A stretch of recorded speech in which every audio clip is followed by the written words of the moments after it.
Hello friends, कैसे हो आप सब। आप सभी मित्रों का मेरे चैनल सन्नी एस्ट्रो मित्र में हार्दिक स्वागत है।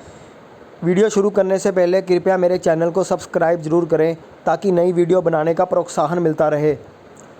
मित्रों, पिछले वीडियो में हमने बात की थी विपरीत राजयोग क्या होता है और इसके क्या नियम होते हैं। आज हम इसी कड़ी को आगे बढ़ाते हुए बात करेंगे विपरीत राजयोग पार्ट 2 के बारे में। इसको हम 2 उदाहरण चार्ट के द्वारा समझने की कोशिश भी करेंगे। तो मित्रों, वीडियो शुरू करने से पहले हम विपरीत राजयोग पर थोड़ी चर्चा और कर लेते हैं। दोस्तों, विपरीत राजयोग 3 प्रकार से बनता है। हर्ष नामक विपरीत राजयोग, सरल नामक विपरीत राजयोग और विमल नामक विपरीत राजयोग।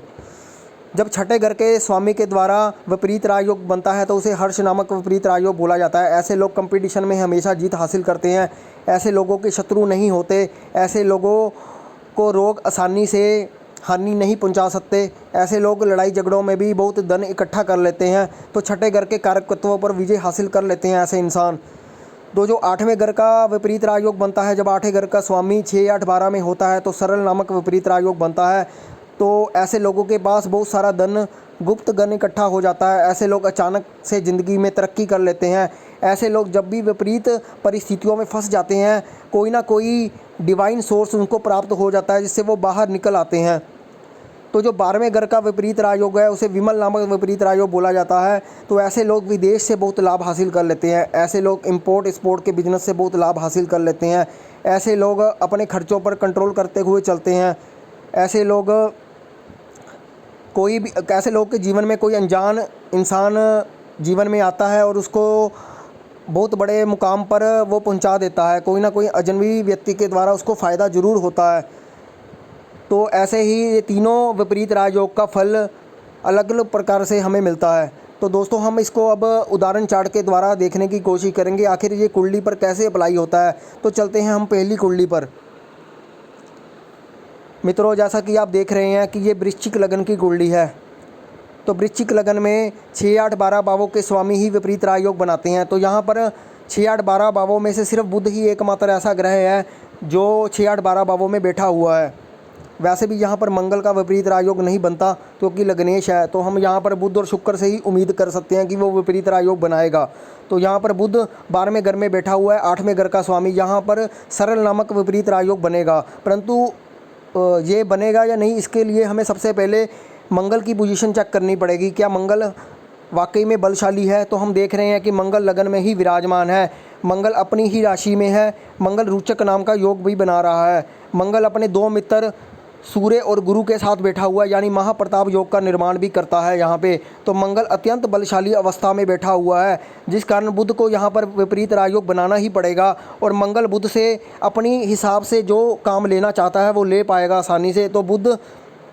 तो मंगल के अनुसार चलना ही पड़ेगा। तो इस कुंडली में बुध का विपरीत राजयोग बनेगा और बहुत अच्छे तरीके से ये कार्य करेगा। जब भी इस इंसान को बुध की अंतर्दशा आती है तो इसको अचानक से जीवन में धन लाभ होता है, अचानक से जीवन में सफलता हासिल करता है।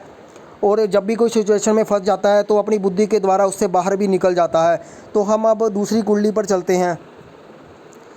मित्रों, जैसा कि आप देख रहे हैं कि ये मकर लगन की कुंडली है और मकर लगन में लग्नेश उच्च का होकर 10वें घर में विराजमान है। तो यहाँ पर हमारी पहली कंडीशन पूरी होती है कि लग्नेश बहुत ही उच्च अवस्था में बैठा हुआ है। तो अब विपरीत राजयोग बन सकता है क्योंकि शनि पर कोई पाप प्रभाव भी नहीं आ रहा।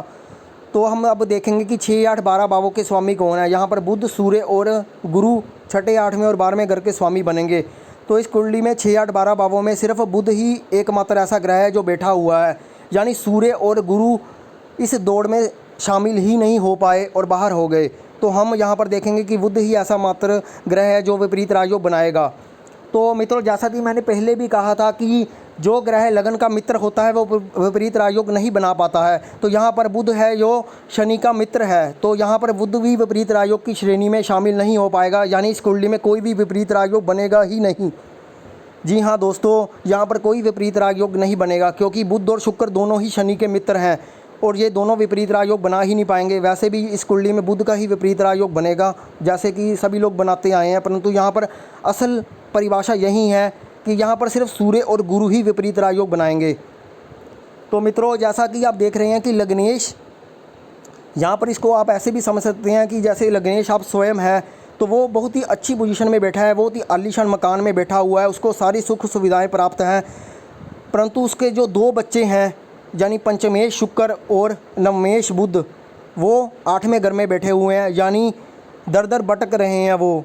अब एक बाप के 2 संतानें अगर दर दर भटक रही हैं तो वो भी सुखी नहीं रह पाएगा, यानी वो या तो उनकी संगति बुरी हो गई है या वो घर से निकल गए हैं, तो वो एक बुरी अवस्था में दर दर भटक रहे हैं। तो ऐसी स्थिति में शनि के पास सब कुछ होते हुए भी, यानी हमारे पास सब कुछ होते हुए भी हमें वो खुशी अनुभव नहीं होगी। यहाँ पर शनि की जो उच्च अवस्था है वो भी निर्बल हो गई, यानी यहाँ पर शनि उच्च का फल भी प्रदान नहीं कर पाएगा, क्योंकि उसके 2 मित्रों का उसको सपोर्ट नहीं मिलेगा।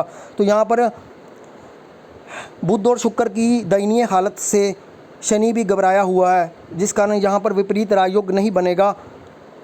तो इस तरह मित्रों हम किसी भी कुंडली से आसानी से समझ सकते हैं कि विपरीत राजयोग कैसे कार्य करता है। मेरा हमेशा से यही कहना है कि ग्रहों को पढ़ना बहुत आसान है, परंतु उनसे फल लेना बहुत कठिन होता है।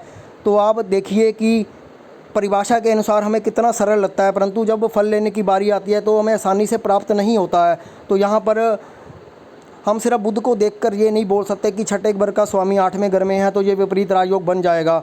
उसके लिए हमें सभी चीज़ों पर गौर करना पड़ेगा कि यहाँ पर बुध लग्नेश का मित्र होने के कारण इस दौड़ में शामिल ही नहीं हो पाएगा। तो मित्रों, कैसा लगा आपको वीडियो? अगर आपको ये वीडियो पसंद आता है तो कृपया औरों को भी शेयर कीजिए, इस चैनल को सब्सक्राइब कीजिए, लाइक कीजिए और शेयर कीजिए। धन्यवाद आप सभी मित्रों का।